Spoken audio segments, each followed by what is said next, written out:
waa'ee kitaabaati. Waa'ee kitaabaa irratti akkaan bakka tana maqaa rabbii guddaatiin isin qabee bakka tana sirriitti dhaggeeffadha. Osoo miira keessa hin gallettan bakka tana sirriitti fageessee haasa'uudhaaf deema dhaggeeffadha. Waa'ee kitaaba Booniyyeedhaa wanni irratti dubbadhe jecha sheekaa Roobeeti akka malee hanjamaan natti godhanii qalbii na cabsan jechuudha. Jecha sheeka sananiiti sheeka saniifillee guyyaa qiyaamaatiin irraa kafaladha malee dhiifama hin godhuufi. Muhammad Bayaanii jedhee eebbi isaa eebla guyyaa akkanaa jedhee barreesse. An nama sanillee beeku ani inis hin barreessine ani inis hin dubbanne ani gartee akka qoosaatittiin jedhee malee wallaahi namticha san guyyaa qiyaamaadhaa bakka tana muraadha biraan naaf gaha. Nama baaba Booniyyeeti jedhee suuraati yallee irra kaa'ee barreessaan gartee Muhammad Bayaanii jedhee dhiifaman gaafatu barbaade. Gama bi'iraatiin wallaahi haasawa kaleessaa san irratti haasawa kaleessaa osoo hin ta'in waa'ee kitaabaati. Waa'ee kitaabaa irratti akkaan bakka tana maqaa rabbii guddaatiin isin qabee bakka tana sirriitti dhaggeeffadha. Osoo miira keessa hin gallettan bakka tana sirriitti fageessee haasa'uudhaaf deema dhaggeeffadha. Waa'ee kitaaba Booniyyeedhaa wanni irratti dubbadhe jecha sheekaa Roobeeti. Jecha sheekaa Roobeetii fi sheekan nama sadiinsaa jecha sheekan kanaatiittu hawaasanatti dammase.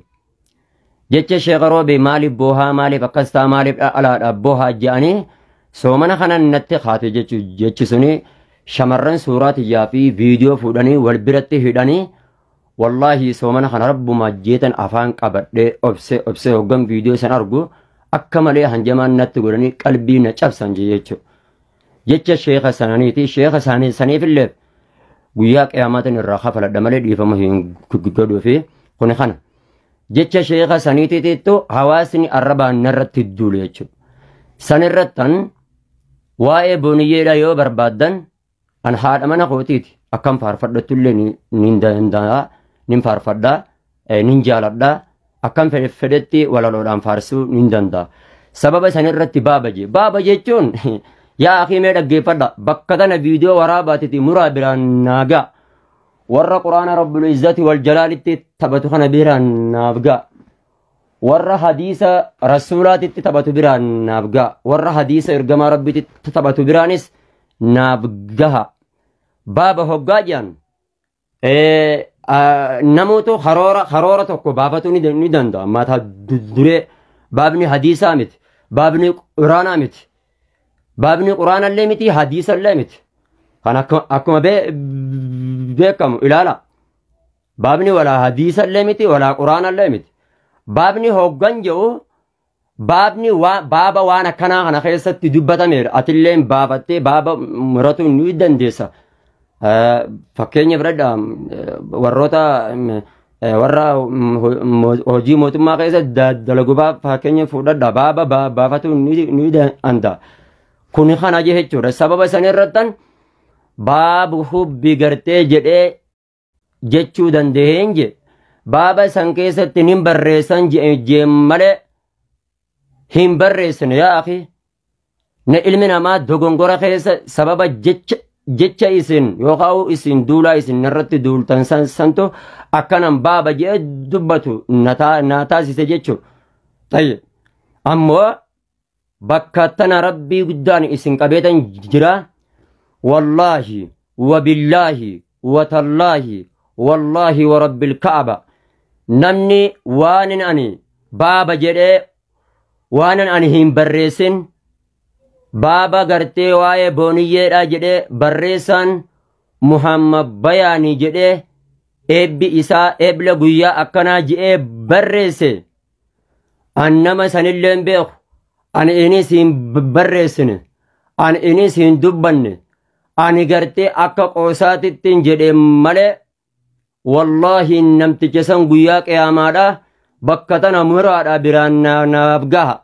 Nama baaba Booniyyeeti jedhee suuraati yallee irra kaa'ee barreessaan gartee Muhammad Bayaanii jedhee irratti barreesse san inshaa Allah guyyaa qiyaamaadhaa يوم تبلى السرائر فما له من قوة ولا ناصر قيا قياما اقرأ كتابك كفى بنفسك اليوم عليك حسيبا قيا أتي كتابا مزقبني قلمين تنتسيخ النموتي تلفوتا أتي واننا نبرس محمد بيان تبرس جدتو أتي واننا نبرس محمد بيان تبرس جدت أبا المتنسيته وان سنرتي حواسني قال محمد بيان تجاني قرآن ربي تبتا حديث رسولات تبتا أن الراقل كل لأن كان خيسه ججر أوان سن إن الله نجن أوان سن إن الله برسن يو أبان سن ألبه ديفما هنغافتن يو خاو ديفما نهنغافتن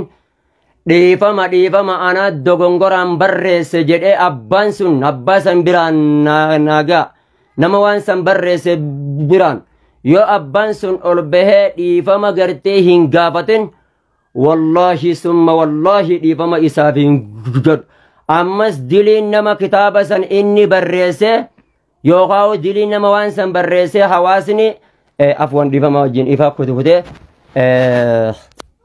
afwan dhiifama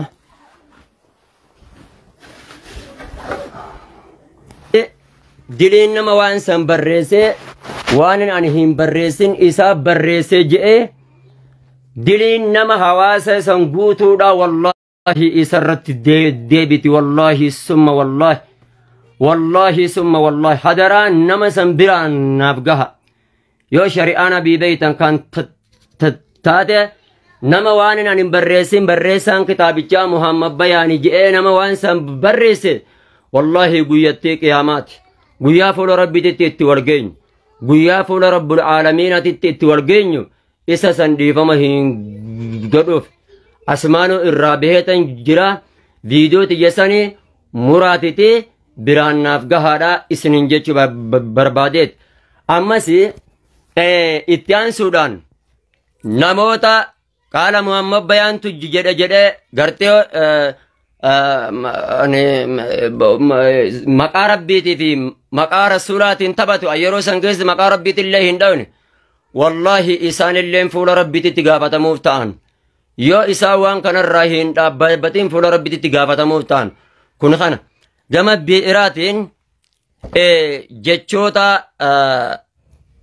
ummata islaamaati naam garuu wanni jecha san maalin irratti ja'uu danda'e ummata islaamaa jechuun ummata islaamaa kanaa wajjin jiraachuu jechuun saba biraati wajjin jiraachuu jechinaan irratti jedhe sun achi ilaalee gamas ilaalee nama narratti duulu hin jiru saba Oromoo waaqeffataatii fi saba Amaarallee hin garre kan immoo narratti duulu kan ummata maqaan ani muslima jedhu qofa kan narratti duulu ummata maqumaan islaama jedhu kana deebi'ee sababbii waan kanarratti nagoyse waan milyoon jaartiin tiyya jechuudha islaamummaan dura osoo hin islaameen dura kiristaanummaa keessa hojjette viidiyoo ishiin muuziqaa yookaan taphattee san fuudhanii sheer godhanii akka isiin islaamummaarraa ibbooda deebitu gootanii insha Allah haadha mana kiyyaa jechuun nama obsa qabu nama ejjennoo diin kanaa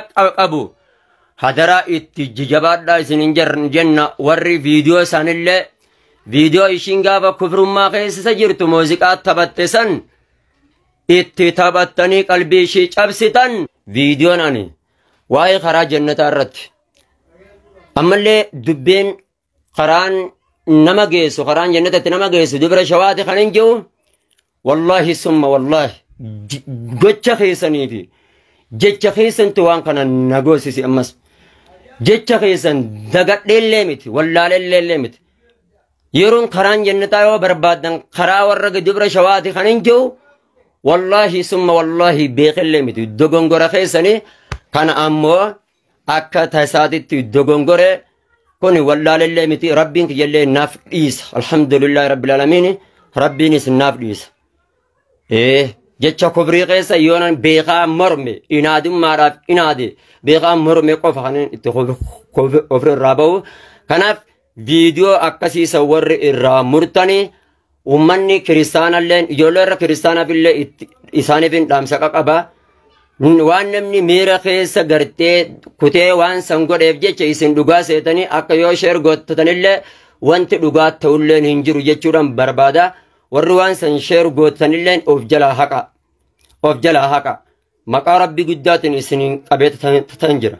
Maqaa rabbil izzati wal jalaaliitiitiin warri waan san qabdan haqaa viidiyoo san isiniin jechuu barbaadeet. Ani waan arraba namarraallee haajaa hin qabu.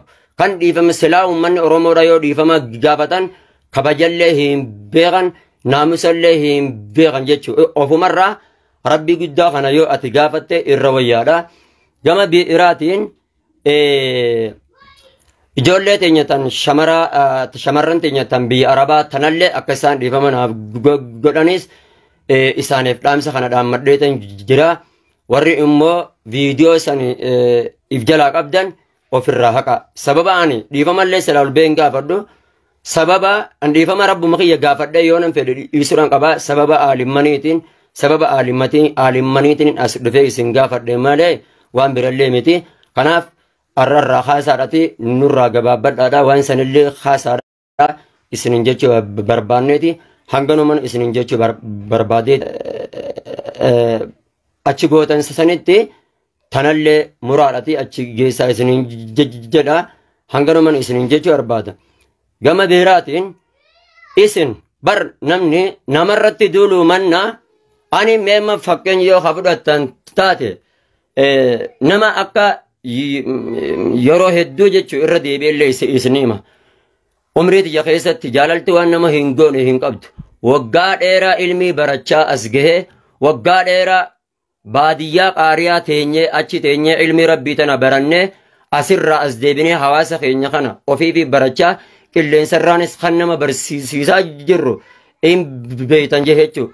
Baada sanii ergan miyyootana erga isheen islaamootee barsiifadhee fuudhee gammachuudhaa ibsadhee isin silaa nama cinaa dhaabbatuu qabdanii yookiin nama gargaaruu qabdanii kana ta'uu qaba malee namarratti duuluu fi akkas nama goggodhuun yoo kan akka nama islaamaatitti yookiin yoo kan nama wanta hayyee jettan kan taate ani wallaahi waa heddullee hin dubbadhu inshaallah akka